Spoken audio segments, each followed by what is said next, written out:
தமிழகத்தின் நிரந்தர முதல்வர் திரு சி. ஜோசப் விஜய் அவர்களின் சொல்லுக்கு இணங்க மக்களை நேசி, மக்களுக்காக சேவை செய் என்பதற்கு ஏற்றாற்போல் ஸ்ரீவைகுண்டம் சட்டமன்ற தொகுதிக்கு உட்பட்ட பகுதிகளில் இறந்தவர்களுக்கு குளிர்சாதன பெட்டி, சவப்பெட்டி, சொர்க்க ரதம் இவை அனைத்தும் ஸ்ரீவைகுண்டம் சட்டமன்ற உறுப்பினரான சமூக ஆர்வலர் அன்னை வி. ஜி. சரவணன் எம்.எல்.ஏ. அவர்களின் ஏற்பாட்டில் எந்தவித கட்டணமும் இன்றி சேவையாக வழங்கப்பட்டு வருகிறது.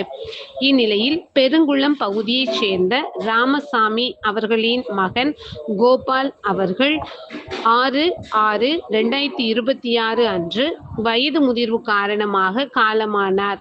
அன்னாருடைய பூத உடலை அடக்கம் செய்வதற்கான ஃப்ரீசர் பாக்ஸ், சொர்க்க ரதம், அமரர் பெட்டி இவை அனைத்தும் மனிதம் நிலைக்க ஸ்ரீவைகுண்டம் சட்டமன்ற உறுப்பினரான சமூக ஆர்வலர் அன்னை வி. ஜி. சரவணன் எம்.எல்.ஏ. அவர்களின் சார்பில் எந்தவித கட்டணமும் இன்றி சேவையாக வழங்கப்பட்டது.